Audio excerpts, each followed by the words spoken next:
Ladies and gentlemen, it gives me great pleasure to welcome you to the 5th session of the World Summit on Combating and Preventing Forced Organ Harvesting from Prisoners of Conscience in China. My name is Sophia Briskeen, and I will be your host for today. Let me start with the famous words of Margaret Mead. Never doubt that a small group of thoughtful, committed citizens can change the world. Indeed, it's the only thing that ever has.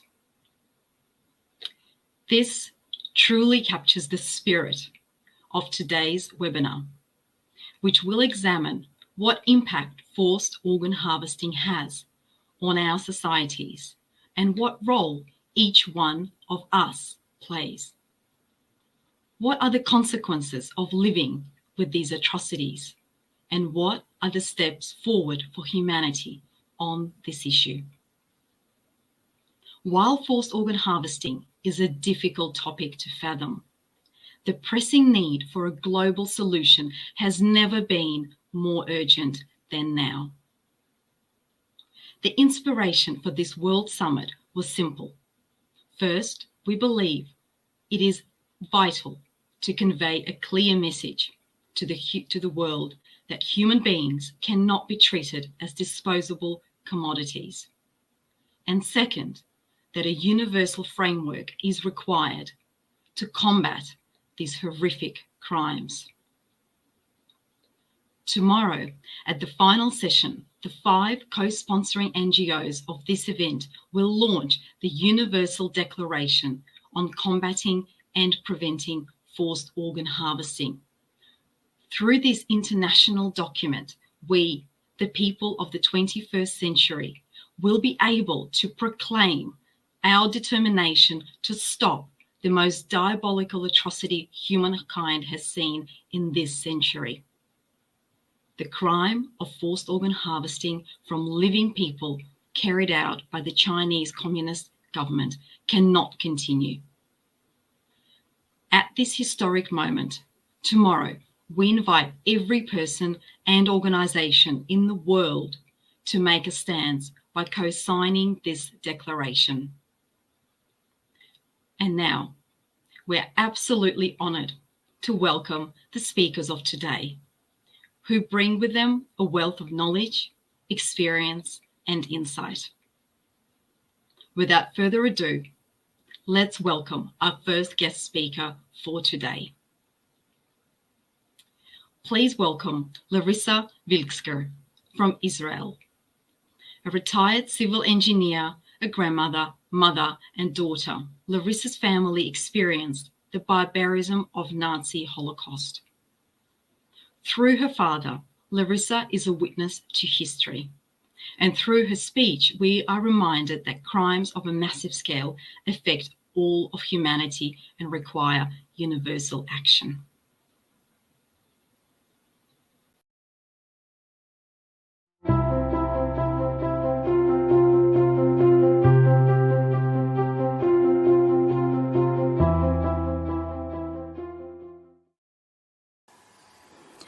Лариса Вильскер, Израиль. Тема Холокоста коснулась лично моей семьи. Мой отец родился в Варшаве в 1918 году в дружной большой семье. Когда нацисты оккупировали Варшаву, все его близкие и дальние родственники были заключены в Варшавское гетто, где большинство из них погибло, включая маленьких детей. Моему отцу чудом удалось сбежать в Советский Союз, где впоследствии родилась я. С детства слышала рассказы от первого лица об ужасах, происходящих в концлагерях, о пытках, об опытах, производимых над заключенными. И мне, родившейся в послевоенные годы, все это казалось далеко в прошлом, и что такого больше никогда не повторится. Но спустя десятилетия, после моего переезда в Израиль, я узнаю, что подобные концлагеря существуют в Китае. Людей незаконно арестовывают, сажают в тюрьмы, пытают, извлекают жизненно важные органы принудительно, а затем тела их кремируют. И все это санкционировано коммунистическим режимом Китая и поставлено на промышленную платформу. И кто же, и с кем же так поступают? Это высоконравственные люди, живущие по принципам духовного течения Фалун-Гун, по принципам истины, доброты, терпения, что противоположно идеологии коммунистической партии Китая, основанной на лжи и насилии. И я, чья семья познала ужасы Холокоста, не могу оставаться равнодушной и не могу не выступить против извлечения органов у практикующих Фалун-Гун в Китае. В 2006 году я приняла участие в форуме под девизом «Никогда больше. Обращение к миру». В форуме поднималась тема извлечения органов у практикующих Фалун-Гун в Китае. Форум проходил в Освенциме, в Польше. Я считаю своим непосредственным долгом призвать все мировое сообщество пресечь угрозу для всего человечества. Китай для многих стран является выгодным экономическим партнером. Многие страны попали под его экономическую зависимость. И ради бизнеса, ради политических выгод они закрывают глаза на чудовище, происходящее в Китае. Да, мы живем в другой стране, и, казалось бы, какое нам дело до происходящего в Китае. Но если посмотреть глубже, то можно увидеть, что все страны разделены условными границами, и у всех нас есть общий дом – это планета Земля. И сегодня нам предоставляется возможность внести посильный вклад в восстановление справедливости на нашей планете Земля. Спасибо.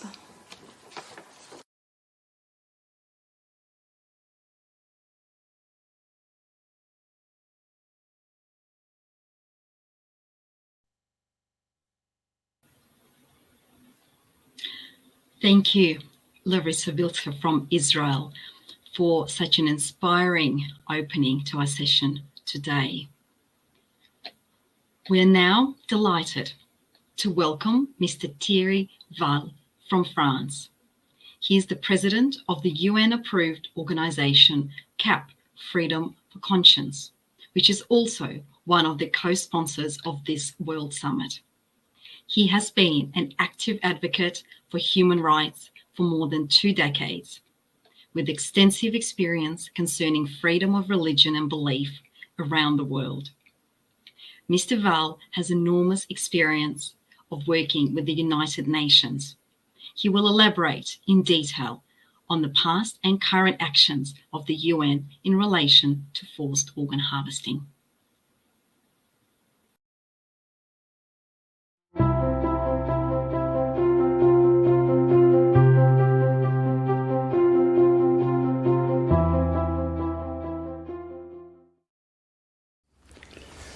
First of all, I would like to thank the organizer of this World Congress on Forced Organ Harvesting. The Universal Declaration of Human Rights, UDHR, was born after one of the darkest periods in our history. It was the grave violations committed against human dignity during the wars of the 20th century, and particularly the atrocities committed during the Second World War that brought the international community together to make a declaration that will be a safeguard against the recurrence of such crimes against human dignity. The nations of the world recognize that the human dignity of all persons is the essential foundation of human rights, freedom, justice, and peace in the world, and record that human dignity is the source and foundation of all the rights and freedoms recognized as fundamental in a UDHR. Thus, in its preamble, the UDHR states, "Where is recognition of the inherent dignity and the equal and inalienable rights of all members of the human family is the foundation of freedom, justice, and peace in the world." And in its Article 1, All human beings are born free and equal in dignity and rights. They are endowed with reason and conscience and should act towards one another in a spirit of brotherhood. The reason we are here today is forced organ harvesting, which involves the forced removal of organs from non-consenting prisoners of conscience for transplantation or other medical procedures. The main victims are Falun Gong practitioners and Uyghurs in China. Forced organ harvesting is a great danger, and it violates universal ethical values and moral principles of human life and dignity.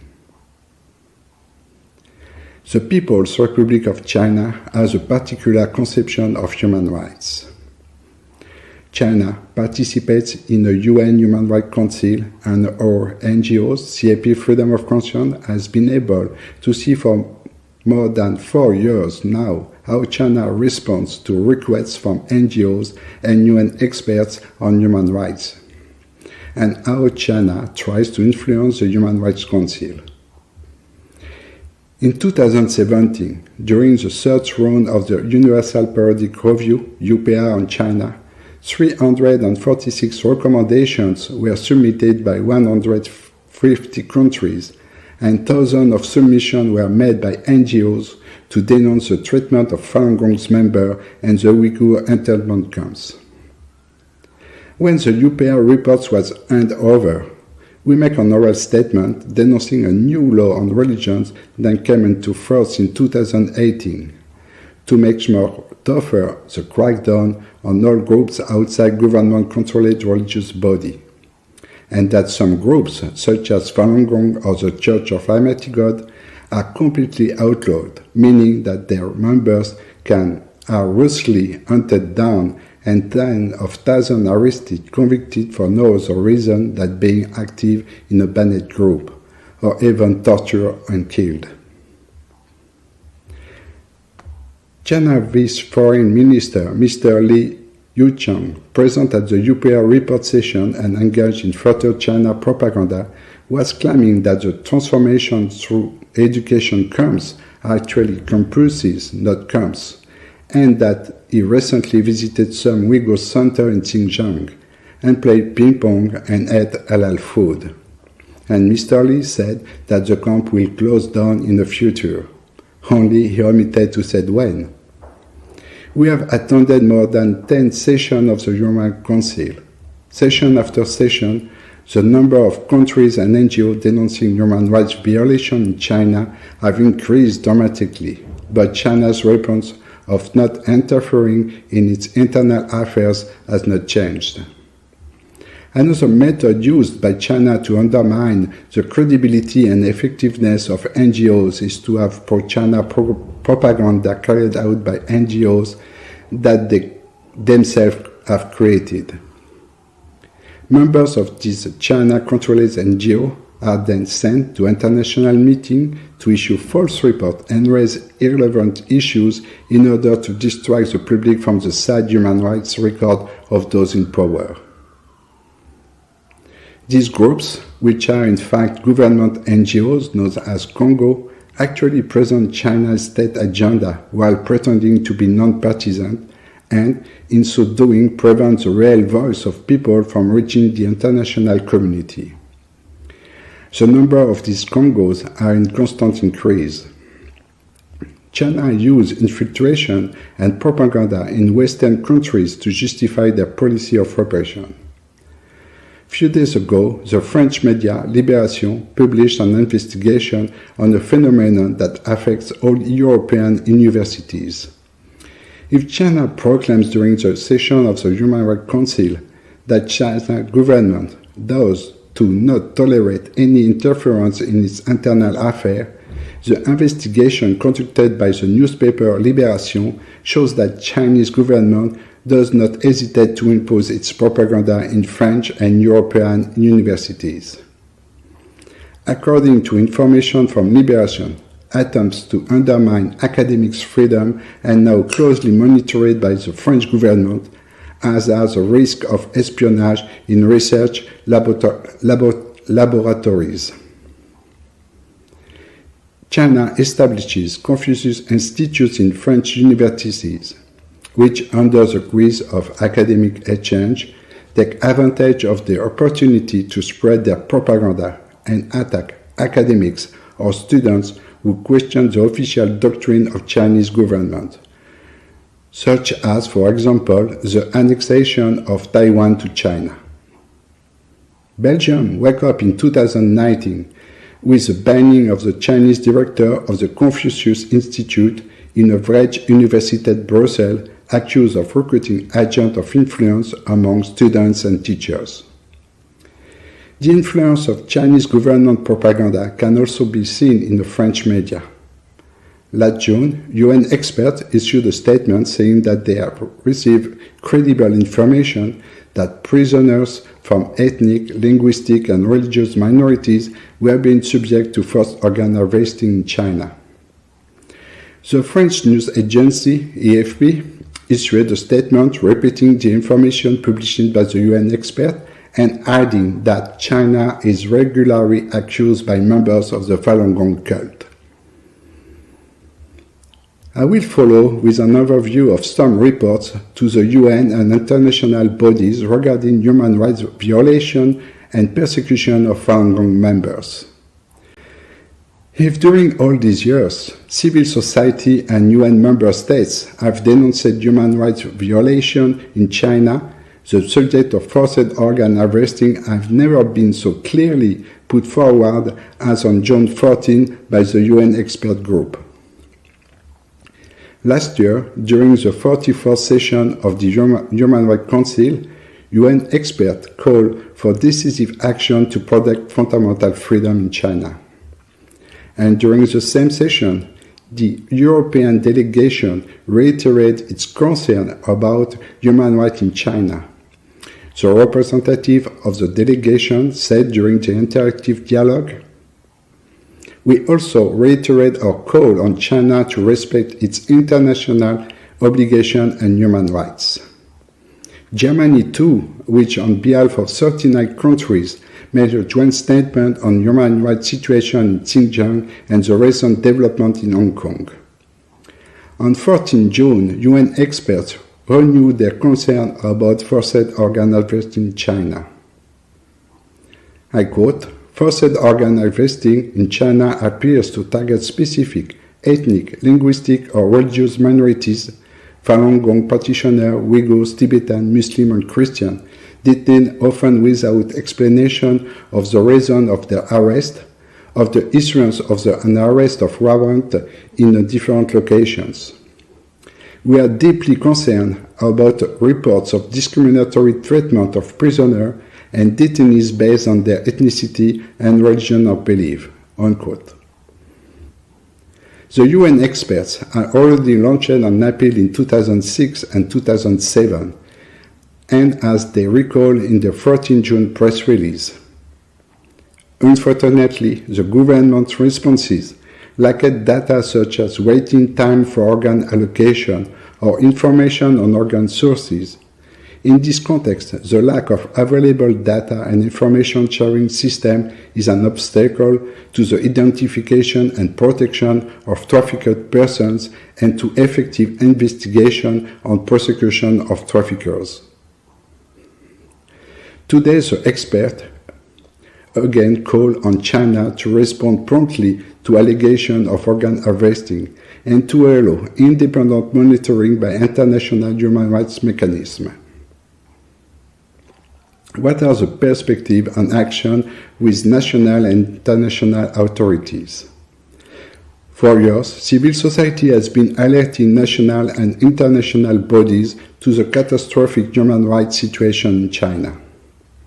Today, we can see that democratic states and international bodies seem wanting to act. But for the moment, these good intentions are not followed by binding acts against China. China does not change its rhetoric and demands to state or authorities to not interfere in its internal politics and its diplomacy. Violently attacks all those questioning its propaganda.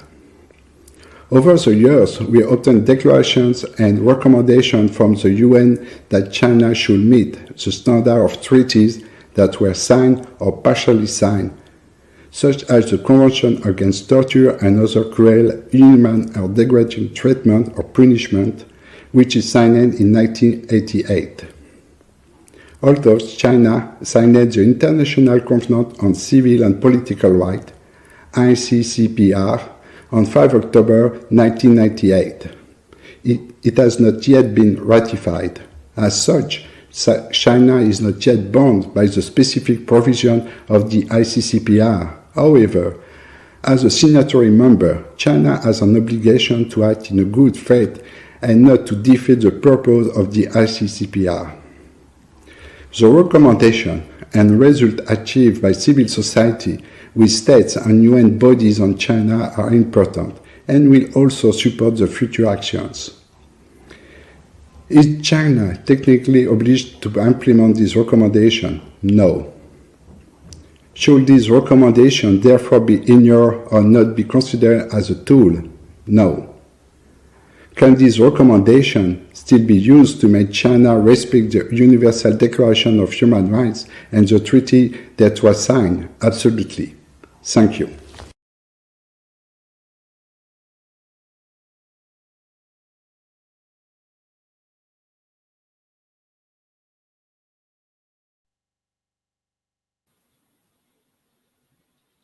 And thank you, Mr. Val. Such a timely reminder. As the UN General Assembly is currently sitting, we are reminded of the pressing need to keep raising this issue with its members. Next, from Argentina, we welcome Ms. Antonella Marti.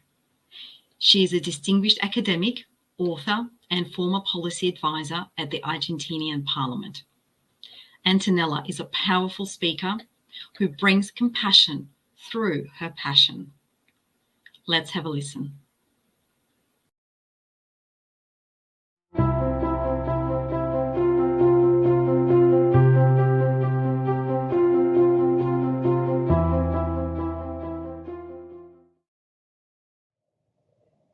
Hola y muchas gracias a todos por participar de este encuentro. Muchas gracias a los organizadores por invitarme a participar en la cumbre para combatir y prevenir la extracción forzada de órganos.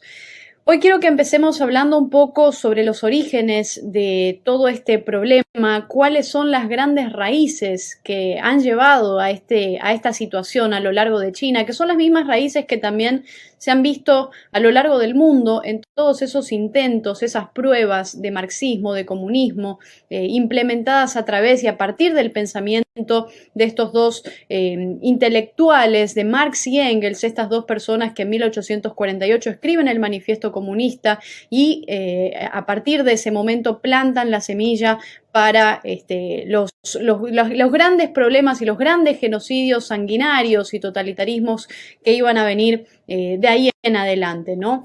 Y me gustaría hoy hacer un poco de énfasis en el caso de China, por supuesto. Creo que tenemos que destacar que quizás ese origen o la cara del comunismo chino, Mao Zedong, ¿no? Nació en Yaoyang en 1893, ¿no? También en el seno de una familia de agricultores, adinerados incluso, en la aldea donde vivía, con una historia familiar además dedicada a la agricultura durante muchas generaciones.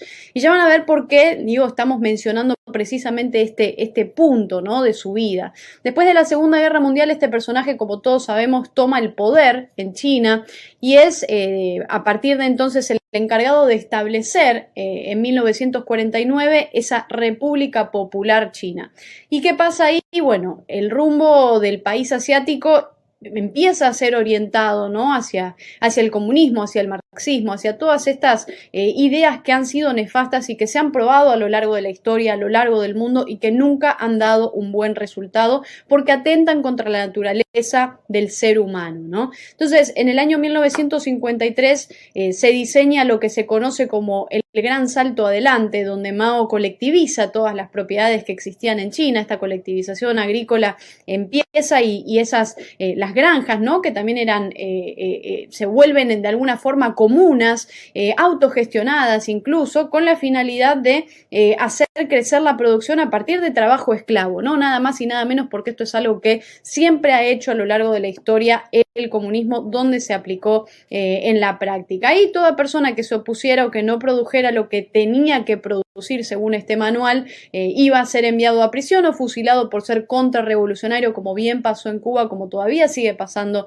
en muchos países donde se implementan estas ideas. Poco tiempo después de ese llamado gran salto adelante se produce el mayor número de muertos registrado, ¿no? Durante la famosa gran hambruna en China, y se estima que el número de muertes, ¿no?, por causas no naturales, sumado al que dio la caída, ¿no?, en el número de nacimientos entre los años 59 y 61, se mueve en una pérdida de alrededor de 40 millones de vidas, ¿no? Vidas que sigue cobrándose el comunismo a lo largo de la historia, a lo largo de China, incluso hoy en día. Entonces, de hecho, es probable que semejante cifra represente la mayor hambruna mundial, ¿no?, que vivimos en el siglo pasado. Entonces, desde el año 54, Mao lo que hace es presidir ese Partido Comunista Chino, que era el único partido prácticamente habilitado para participar en todo lo que fuera política, y que todavía lo sigue siendo, por cierto, y se encarga de exiliar, de asesinar, de fusilar a todos los partidarios del anterior gobierno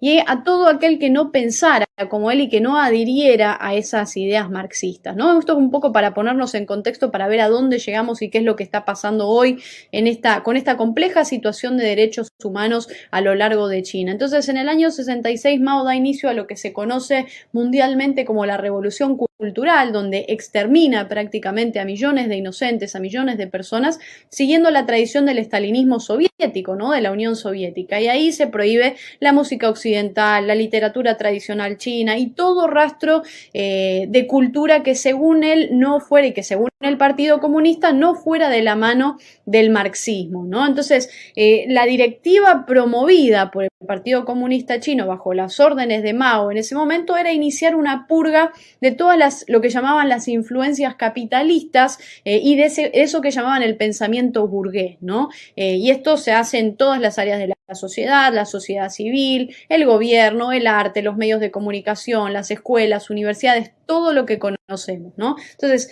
entre 16 y 18 millones de estudiantes aproximadamente son enviados a campos de reeducación, a campos de trabajo forzado. Esto se ve en cada caso de comunismo, esto se ve porque hay una necesidad de parte de estos regímenes de obligar a la gente a cambiarla, porque atentan y están en contra de la naturaleza del ser humano. No por nada el comunismo siempre ha propuesto un nombre nuevo, ¿no? Entonces, incluso según cifras un poco más conservadoras, el número de muertes no naturales en China durante esa famosa revolución cultural llega casi a 8 millones de seres humanos que se aniquilan en manos de esta ideología. Pero hablemos un poco sobre hoy, sobre cómo siguen estas cosas, sobre cómo ha ido a lo largo del tiempo esta trayectoria. A ver, el control policial y la persecución a toda disidencia abundan, están completamente y absolutamente todo el tiempo en las calles chinas.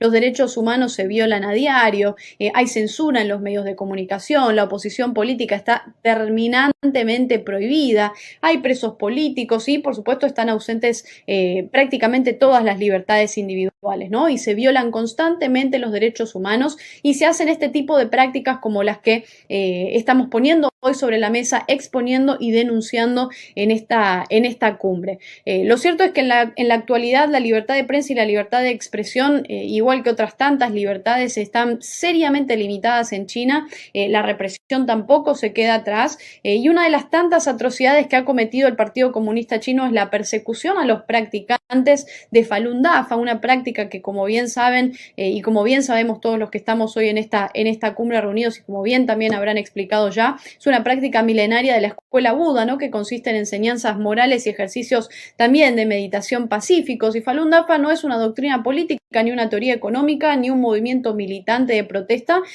también conocido, ¿no?, es como Falun Gong, pero es una disciplina milenaria china de la escuela de Buda para cultivar y refinar el cuerpo, la mente, el espíritu, y se basa en sus tres principios, sus tres valores principales, que son la verdad, la benevolencia y la tolerancia, cosas que el comunismo ha rechazado y ha perseguido a lo largo de toda su historia. Y esto le permite a los practicantes de Falun Dafa mejorarse, superarse como personas, y es algo que cualquier ser humano, incluso cualquier tipo de vida que uno quiera elegir sin dañar a los demás, tiene que estar totalmente permitida y totalmente aceptada y respetada. El punto es que China tiene 5.000 años de una cultura espiritual, pero desde hace más de 60 años prácticamente está regida por la dictadura del comunismo, de un solo partido, de un solo movimiento que destruyó una cultura milenaria, ¿no? Entonces, en este marco de vacío espiritual es donde se empieza a difundir Falun Dafa desde el año 92, reviviendo también la cultura tradicional perdida en ese entonces, y por los beneficios en la salud física y mental atrae a muchísimas personas, a más de 100 millones de practicantes a lo largo del mundo. Entonces, en esta persecución, el Partido Comunista Chino usa los métodos más perversos conocidos por el ser humano, ¿no? Los lavados de cerebro, el trabajo esclavo en campos de trabajo forzado, las torturas extremas como las golpizas, las descargas incluso con bastones eléctricos, violaciones sexuales, privación de alimentos y, por supuesto, lo que nos trae hoy reunidos en esta cumbre, la sustracción forzada de órganos a practicantes vivos, de hecho, ¿no? Desde hace ya muchas décadas se está llevando a cabo una terrible matanza en China. Esto hay que exponerlo, hay que decirlo. Millones de practicantes de Falun Dafa en esta nación están siendo asesinados por un partido político, por un sistema comunista, ¿no? Encargado de removerles y vender los órganos a estas personas. Digo, la córnea la venden por $30.000, un pulmón por $150.000, el corazón por $130.000, y bueno, así con el hígado, riñón, y es una práctica aberrante lo que se está haciendo. En el año 2016, de hecho, se publica un informe que no tiene precedentes, ¿no? Realizado también por un equipo de investigadores que documentan en detalle el ecosistema, para entenderlo de alguna forma, de cientos de hospitales chinos, centros de trasplante que también han estado operando en China desde el año 2000, de hecho, y hace algún tiempo yo tuve la oportunidad, la posibilidad de participar en una charla de la Asociación Falun Dafa en Argentina,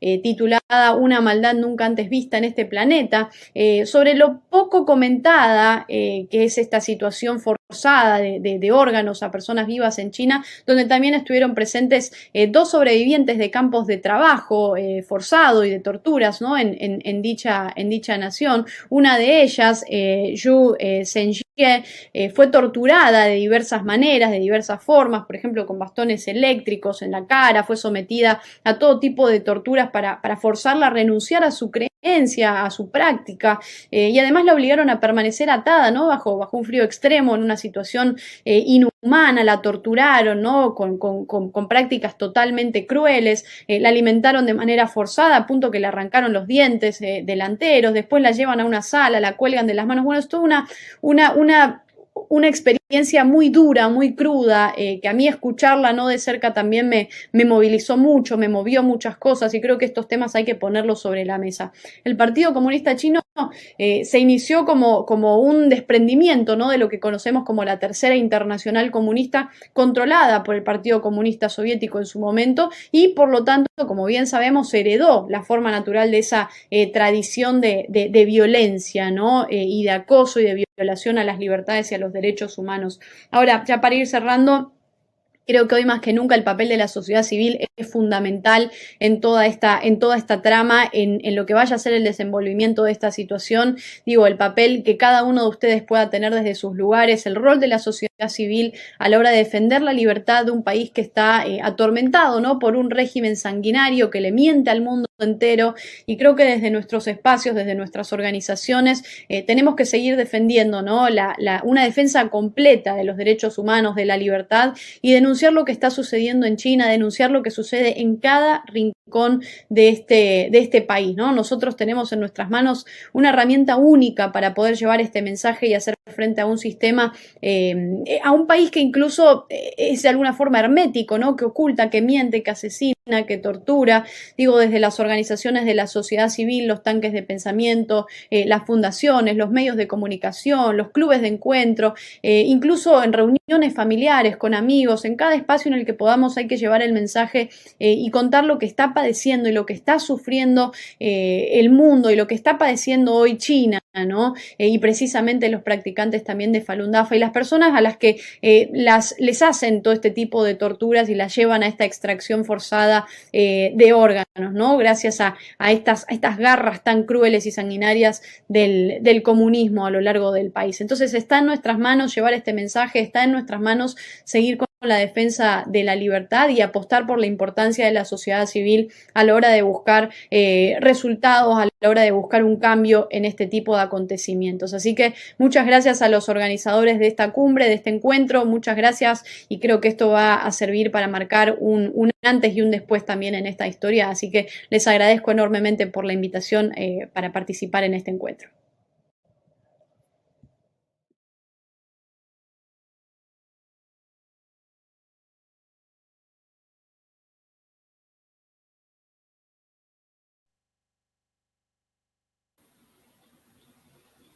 And thank you. That was Miss Antonella Marti from Argentina with a very powerful message that each one of us can make a difference. Our next speaker is Professor Maria Chung from Canada. Professor Chung is a professor and associate dean at the Faculty of Social Work and Research Affiliate at the Centre for Human Rights Research, University of Manitoba.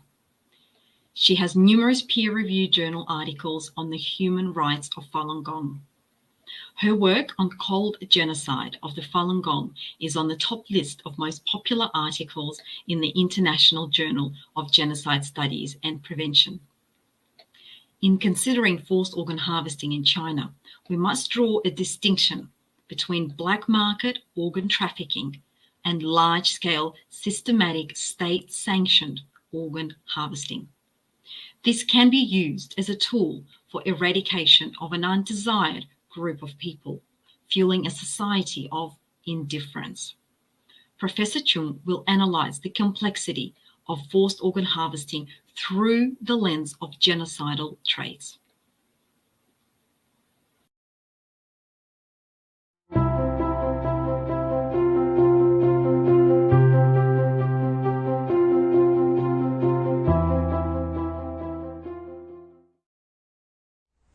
Thank you for having me speak at this important World Summit.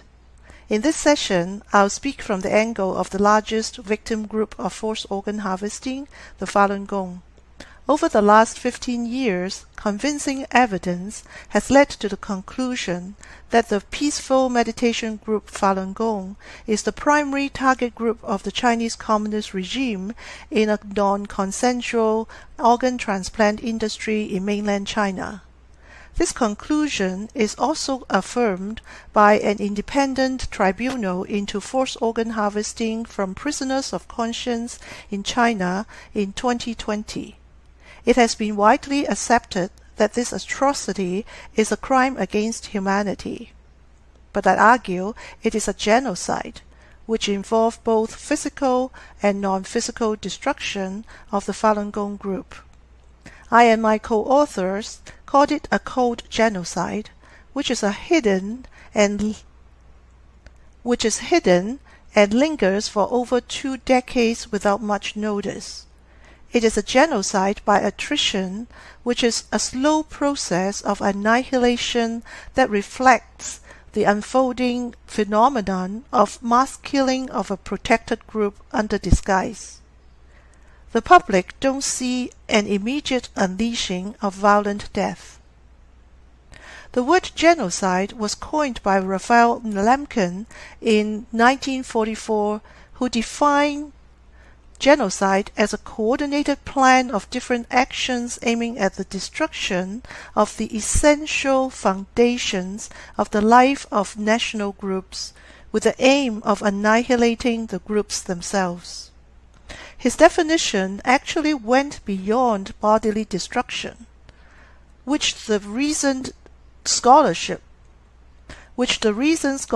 of cultural genocide refers to.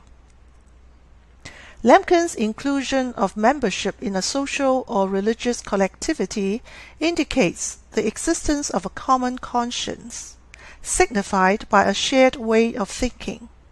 It's more than just a group entity. In cultural genocide, the destruction of a common conscience is the true essence and definition of a group. In the case of the Falun Gong, the target is the mind or spiritual being of the group that the Chinese Communist regime wants to destroy. A defining feature under Article 2 of the 1948 Genocide Convention is the intent to destroy, in whole or in part, of one of the four defined groups: national, ethnical, racial, or religious. Falun Gong, also known as Falun Dafa, is a peaceful spiritual practice that espouses the principles of truthfulness, compassion, and tolerance, with 5 sets of gentle Qigong exercises. The spiritual discipline fits into the Western paradigm of religion, so the Western legal framework considers Falun Gong a protected religious group. The popularity and exponential growth of the Falun Gong in mid-90s in China was seen as posing a moral and cultural challenge to the Chinese Communist Party's Marxist-based Lenin-style ideology, with numbers surpassing the Chinese Communist Party membership.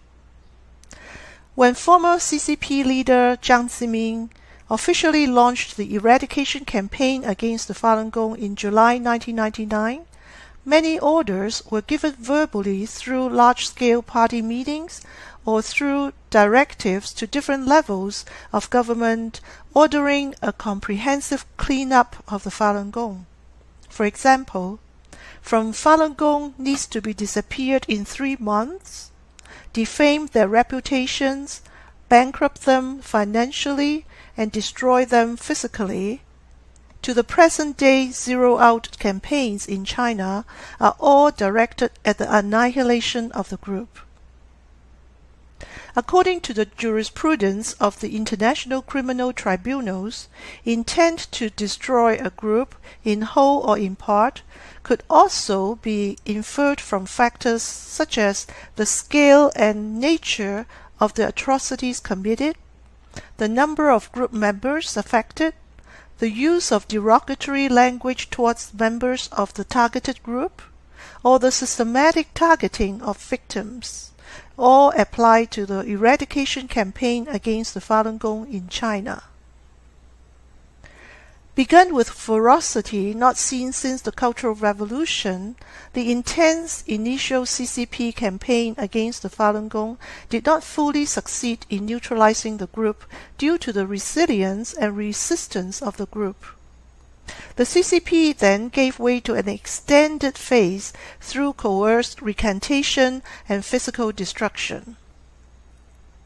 The intent to destroy Falun Gong cast itself into a bifurcation. One is the ideology, the other is the people who abide by the ideology. So according to Lemkin's framework, the dissolution of the people group, the Falun Gong, is defined by this group's specific core beliefs, commitments, and practices carried out through physical and non-physical means. The forced organ harvesting is the physical aspect of it, with a profit motive attached to it. However, the CCP's ultimate destruction of the Falun Gong is not the body per se, but the collective human conscience of truthfulness, compassion, and tolerance, which is the ideology and culture represented by the way of life and identity that are the true object for eradication. The Falun Dafa Info Center estimated that at least several million Falun Gong adherents have been detained since 1999. Ethan Gutman's survey-based investigation found that close to 500,000 to 1 million Falun Gong practitioners were detained in re-education through labor camps, commonly known as forced labor camps, at any given time in mid-2000. In 2020, despite the COVID-19 pandemic, the persecution continues unabated in China. Falun Gong practitioners are usually sent by a 610 office to forced labor facilities or brainwashing centers, also known as legal education centers, extrajudicially for so-called quote-unquote educational transformation. But in fact, what they go through are physical and psychological torture in these state-run institutions. The persecutory mechanism is structured and integrated with the government and Communist Party hierarchies. The 610 office is a Gestapo extra-legal entity that implements orders from the ruling Communist Party in all levels of government, and have the authority to send Falun Gong practitioners to detention and brainwashing without needing a trial. It is also an integral part of a chain of command that link with the forced organ harvesting operation in China. Take a look at this intricate relationship in this command chart from the China Organ Harvest Research Center. The detained Falun Gong victims perform long hours of forced labor in extremely poor conditions in forced labor facilities. Not only without pay, they typically work 16 hours per day, oftentimes with poisonous raw materials without any protection. By the time these victims are at the breaking point of exhaustion, they are coerced to sign an undertaking to give up their spiritual practice. Victims are deprived sleep and subjected to ideological conversion by being constantly bombarded with anti-Falun Gong propaganda films or literature that defames or demonizes Falun Gong. Trained psychologists participated in designing programs to break the wills of practitioners in order to recant their beliefs. Quotas are set for conversion rates in these detention camps. If they don't recant, they'll be subjected to torture and inhumane treatments. Over the 15 years of research on forced organ harvesting, it has been found that Falun Gong practitioners are being targeted for specific bodily examinations, such as blood sampling and EKG, etc.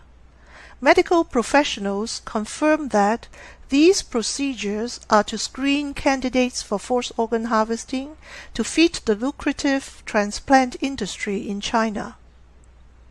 In the recent research data from 3 countries on torture experienced by refugees who practice Falun Gong in China, I found that about 75% have been subjected to these selective screening procedures for forced organ harvesting when they were detained in mainland China.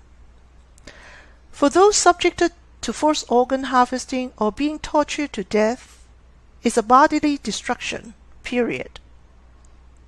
For those who signed the pledge, it is spiritual and social death. Claudia Card described social death as a loss of social vitality, which is a loss of identity, and thereby of the meaning of one's existence. In my research data, the Falun Gong respondents told me about the void they experienced after they signed the recantation. They said they felt a major part of their being is like dead. Although they could be sent home, it doesn't mean they are set free. They are constantly monitored by street-level CCP organizations and harassed by police anytime, no matter at home or at work. The CCP's systematic propaganda efforts in demonization and dehumanization of the Falun Gong subjected the victims to hate and isolation from their families, neighbors, and trusted friends and colleagues. Social death and spiritual death, unlike physical massacre, are silent and bloodless, but they achieve a similar profound effect in the pursuit of eradication. They are central to the understanding of the evil of genocide. The above-mentioned physical or non-physical means of destruction lead to the eventual annihilation of the Falun Gong victim group. Under a cover-up, unnoticeable, and normalized way without the public's awareness of an ongoing genocide. The propaganda strategies ensure mainstream society both ignores or rejects the existence of this group like a tumor or a virus that they should get rid of. The result of such normalization is inattention from the public in China and the international community. It creates an environment in which a cold genocide, a genocide by attrition, that can thrive and be sustained for over 20 years. Let's stop here for a second. Why does the CCP deploy so much of its economic, political, and cultural resources to undermine a peaceful spiritual group's foundations of existence to bring about the eventual destruction of the group? Consider this postulation from the angle of genocide. The Falun Gong offers an alternative center of meaning which is perceived as undermining the cultural primacy and hence the hegemonic political power and legitimacy of the ruling Communist Party in China.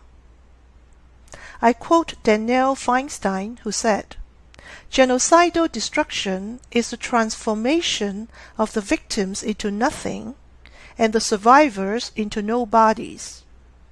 Genocidal social practice is intended to destroy social relations based on autonomy and cooperation by killing a significant portion of society and then attempts to create new social relations and identity models through terror."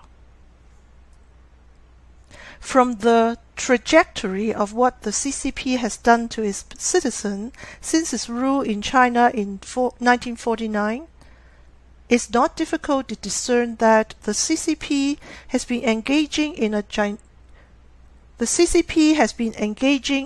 genocidal project, no matter against Tibetans, Uyghurs, unregistered Christians, or Falun Gong. It will continue until every citizen is subsumed under the hegemony of the ruling communist ideology that dominates the social fabric of society, ultimately the minds of Chinese people. Such an attempt of subjugation is also brought into the world under a more subtle path of long-term expansion and domination, for example, via their Belt and Road initiatives. So here's my conclusion. Mixed with the financial motives, the forced organ harvesting has evolved into a final solution to get rid of the ideological Falun Gong problem. The eradication campaign against the Falun Gong is an egregious case of state-sanctioned atrocity that involves arbitrary detention, harrowing, torture, extrajudicial killings, and forced organ harvesting under cover-up. We are facing a totalitarian regime that tries to achieve annihilation of a victim group over time under a cloak of inattention, ignorance, or apathy. It is not a matter for just the victim groups or the Chinese people, but also to the global citizens.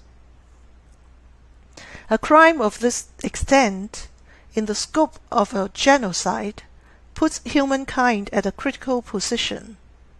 We cannot just discuss it. We cannot just discuss it as an academic interest without taking meaningful actions. This universal declaration is an important step of action, and more need to follow.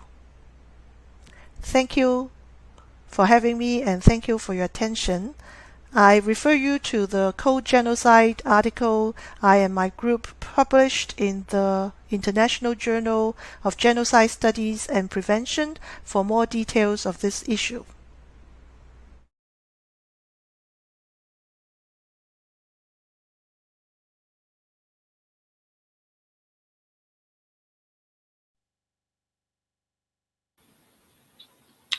And thank you, Professor Chung, for indeed such a powerful analysis of the eradication campaign against Falun Gong and forced organ harvesting. Next, we are honoured to have with us Mr. Oskar Frazinga from Switzerland. From 2003, he was a member of the Swiss Parliament and up until 2007, a state councillor of the National Council.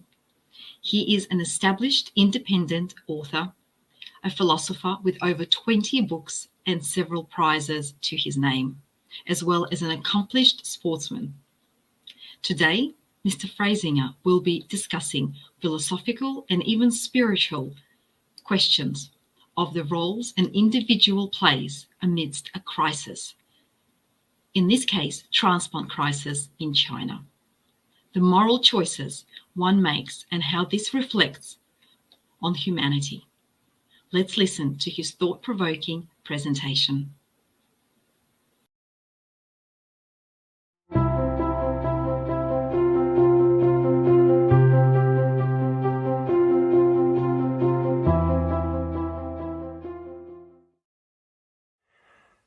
Tout d'abord, je voudrais remercier les organisateurs du sommet mondial pour leur engagement. Merci à eux de me donner la parole. Dans son roman autobiographique, Le Premier Homme, Albert Camus cite une phrase mémorable de son père, une phrase sur laquelle repose toute démarche humaniste, réellement respectueuse de l'homme. Un homme, ça s'empêche, fait-il dire à son géniteur, confronté au cadavre de 2 soldats, horriblement torturés et mutilés. À travers les propos de son père, Camus entend que l'homme n'a pas le droit de faire tout ce qu'il veut juste parce qu'il le peut. Il y a une ligne qui sépare l'être humain du monstre qui sommeille en lui. Cette ligne est formée par le courage de dire non, cette négation déterminant également le début du processus d'individuation de l'enfant. En sachant dire non, l'individu se rend indépendant de toute pression extérieure, qu'elle soit collective, autoritaire ou idéologique. En disant non, il accepte l'existence d'une limite déterminée par une loi invisible, immuable, que nul ne peut transgresser impunément sans perdre son âme. C'est à cette loi que se réfère l'Antigone de Sophocle face à Créon. C'est cette loi qui détermine le destin des hommes selon Goethe. Au-delà de cette limite, la barbarie commence. Seul le courage de dire non à la transgression de cette limite fait véritablement de l'homme un homme. À l'opposé de l'homme qui s'empêche, il y a le prince de Machiavel, pour qui la fin justifie les moyens, fût-il avilissant. Selon lui, qui veut la fin doit vouloir les moyens. Ce précepte, en plaçant la fin au-dessus de tout, fait inévitablement de l'homme un moyen utilisé sans restriction, alors que celui qui s'empêche se pose des limites, reconnaît implicitement que l'homme est une fin en soi, et non pas un moyen, et qu'il n'est donc pas à la libre disposition du collectif. Tout système matérialiste athée appliquera sans hésitation le précepte du prince de Machiavel, puisqu'il place une quelconque idéologie au-dessus de tout. Afin de sauver les apparences et de masquer sa barbarie, il est contraint de nier l'âme, l'unicité de l'être. Il va déshumaniser la société à dessein en prétendant que l'individu n'est rien et que le collectif est tout. Au nom de l'égalité et d'une prétendue justice sociale, il va transformer la société humaine en une fourmilière où tout est soumis aux intérêts du collectif. Les fourmis n'y fonctionnent pas pour vivre, elles vivent pour fonctionner. Identiques les unes aux autres, elles sont interchangeables et facilement remplaçables. L'essentiel pour la fourmi, c'est d'être docile, efficace et donc utile au fonctionnement du collectif. Le Parti communiste chinois, qui cherche à maintenir 1,4 milliard d'individus à l'état de fourmis rouges, ne peut accepter la démarche mystique du Falun Gong. Ne maîtrisant rien au-delà de la matière, il traque impitoyablement tout ce qui pourrait transcender celle-ci et donc échapper à son contrôle. Voilà pourquoi ce système s'emploie à déshumaniser les prétendus déviants et les nuisibles qui osent lui dire non, qui s'empêchent de considérer leur prochain comme un simple moyen, une fourmi qu'on peut écraser sans état d'âme. Pire, il va prélever les organes de ces malfaisants, au bénéfice de camarades utiles, dociles et donc méritants. Ainsi, il pourra prétendre transformer un mal en bien par une récupération barbare d'organes individuels, au bénéfice du corps social. Voilà à quelle démarche particulièrement cynique aboutit l'utilitarisme féroce d'un système qui ne peut accepter que l'essence de l'être, c'est d'être une fin en soi, d'être unique et irremplaçable. En revanche, pour un mouvement d'essence spirituelle convaincu de l'existence de l'âme individuelle, il est inacceptable de justifier la fin par les moyens. Pour un tel mouvement, chaque pas vers un but doit être à la hauteur de la fin recherchée s'il veut que cette fin soit noble et morale. Si l'arbre est déjà dans la semence, la vie doit toujours être une fin en soi et non pas un moyen. Or, un homme qui est une fin en soi, qui est soucieux de son essence profonde, de son âme, du chi, du tao, cet homme-là s'empêche, car il sent en lui la voix qui lui rappelle la loi immuable qui le fait homme. Traditionnellement, à l'exception d'une certaine culture d'État, comme par exemple l'art baroque, l'art nazi ou l'art communiste, le monde artistique a toujours été la dernière ligne de défense des droits humains et de la dignité humaine contre la barbarie. Les artistes et les intellectuels, au sens plus large, sont comme la conscience d'un peuple ou d'une nation. Ils doivent avoir le courage, à travers leurs actes et leurs paroles, de dénoncer toute atteinte à l'intégrité physique et morale de leurs frères humains. Ils doivent savoir dire non, ils doivent résister à l'ère du temps, à la massification, au chant des sirènes de fin qui exigent que l'on pervertisse les moyens. Or, concernant le prélèvement criminel d'organes sur les membres du Falun Gong par le Parti communiste chinois, le silence du monde culturel est assourdissant. Très peu d'acteurs culturels dénoncent cette barbarie. On se demande évidemment pourquoi. L'une des raisons majeures est certainement à chercher dans le fait que le monde culturel actuel est situé à 95% à gauche de l'échiquier politique. Or, la gauche n'a jamais fait son procès de Nuremberg concernant la défunte URSS, la barbarie de la révolution culturelle et l'autogénocide de Pol Pot. Confronter son passé forcerait la gauche à reconnaître l'essence totalitaire de son idéologie. Ces communistes, trotskistes et maoïstes, souvent reconvertis en socialistes, passent comme chat sur braise sur le passé génocidaire de leur courant de pensée et détournent le regard de ce qui se passe actuellement en Chine. Leur tolérance et leur humanisme s'arrêtent où commencent les impératifs de leur idéologie. Car enfin, leur idéal justifie tous les moyens tant que ceux-ci permettent d'éradiquer des bourgeois décadents dont ils ont étonnamment repris le mode de vie décadent et bourgeois. Ils vous diront que c'est pour faire de l'entrisme, vider le capitalisme de sa substance, en le subvertissant de l'intérieur. Or l'artiste, cet individualiste forcené, cet esprit assoiffé de liberté, se trahit lui-même et son art lorsqu'il se met soit à hurler avec les loups, soit à bêler avec les moutons, dont les bêlements ressemblent de plus en plus à des rugissements politiquement corrects, appelant à la tonte et à l'abattement général. Un artiste digne de ce nom ne doit pas être au service d'une vérité décrétée par une idéologie, mais de cette autre vérité que lui dicte son cœur qui bat toujours au rythme de celui d'Antigone. Un artiste, ça s'empêche de servir d'alibi à l'horreur et à la barbarie. Un artiste transcende le réel, sonde les dimensions insoupçonnées de l'espace intérieur du monde et de l'âme humaine. Voilà sa dignité, sa vocation et sa finalité, s'il ne veut pas devenir à son tour un moyen que l'on utilise et que l'on jette après l'emploi. Ars longa vita brevis, écrivit Hippocrate, celui-là même dont le serment fonde la médecine humaine. Hélas, la postmodernité produit un art aussi court que ses idées, alors que la vie est prolongée jusqu'à la nausée, jusqu'à l'ennui, jusqu'au dégoût de soi-même. Le transhumanisme, voilà la seule transcendance dont est capable une société qui considère les êtres humains comme des kits de montage à variations infinies, selon les besoins de l'ingénierie sociale, ce barbarisme voulant faire croire à la possibilité d'une planification scientifique de la société. Et voilà que la modernité bascule de plus en plus vers une sorte de médecine utilitaire, j'oserais même dire vétérinaire. On abat bien les chevaux, me dira-t-on. Pourquoi ne pas appliquer ce principe également à l'homme ? D'autant plus si l'on peut prélever et transplanter ses organes. Pourquoi s'empêcher si la fin justifie les moyens et que les membres d'une secte Oni peuvent enfin, dans la mort, se rendre utiles à la vie ? Tel est le marché de dupes pratiqué depuis des décennies en Chine. Un pays où ceux qui s'empêchent sont sacrifiés par et pour ceux qui ne s'empêchent pas de commettre les pires exactions. Nombre de personnes conscientes de la sombre boucherie qui se pratique depuis si longtemps aux yeux de tous ne manqueront pas de s'écrier « Mais que peut-on faire ?» face à la puissance du Parti communiste. On peut faire ce que les artistes ont toujours fait dans ces cas-là, dénoncer, dévoiler, créer des îlots de conscience par l'expression artistique. Ainsi en fut-il du Guernica de Picasso, des fusillés du 3 mai de Goya, sans parler des innombrables représentations de la crucifixion du Christ. Représenter l'horreur, donner une âme à la victime par la représentation de sa souffrance, c'est dénoncer sans se perdre dans de vains discours moralisateurs. Le roman « À l'Ouest, rien de nouveau » d'Erich Maria Remarque, le triptyque de la guerre d'Autodix, les dystopies de Huxley et Orwell, Archipel Goulag de Solzhenitsyn et bien d'autres ne servent qu'à tendre un miroir sans complaisance à un monde perverti par la soif de pouvoir et d'idéologie.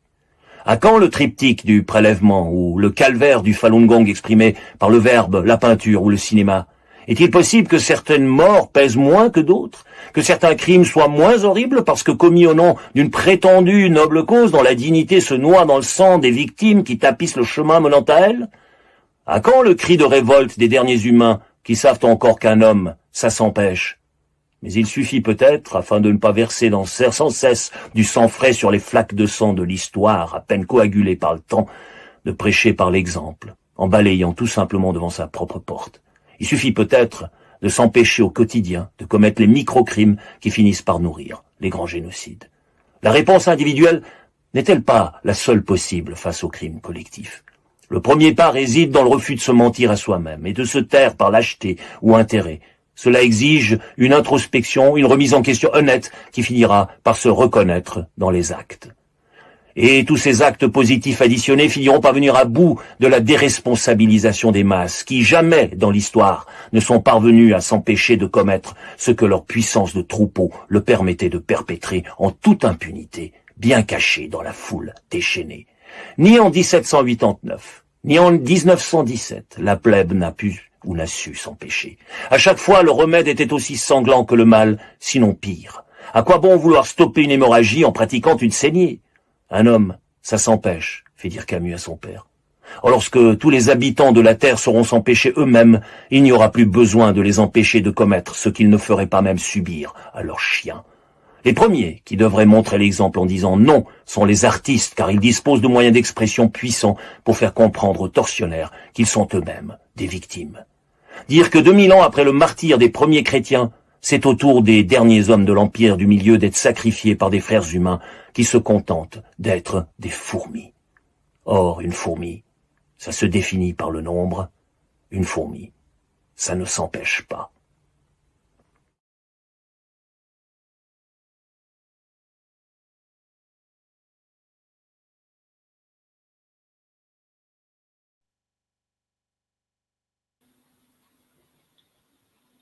Thank you, Mr. Frazinga.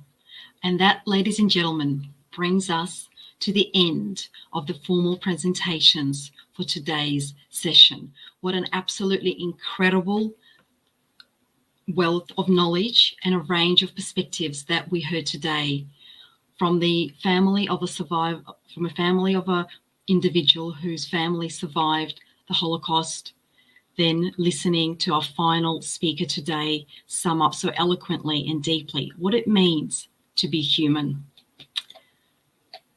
In a minute, we will be transitioning to our Q&A session, where our registered attendees will be able to post questions.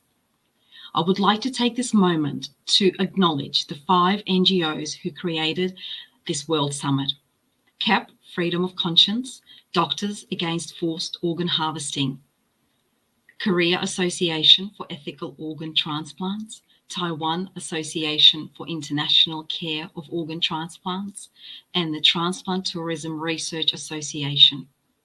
These 5 organizations are united by the same wish to end the crimes of forced organ harvesting from living people. I would also like to remind everyone and all of our audience listening now of the important announcement that will take place tomorrow at the final session of this World Summit, where the Universal Declaration Against Forced Organ Harvesting will be revealed. And we encourage each one of you to not miss the session tomorrow. Make sure you register your attendance on our website. Now it is time to say farewell and thank you to our live stream audience who are joining us viewing today's session via NTD TV live stream and Epoch Times TV. We thank you for your attendance, and please, if you would like to join the live Q&A session with some of our presenters, you can still do so by registering on the website that you will see on your screens, and you will be able to join that Q&A session in a minute. I would like to now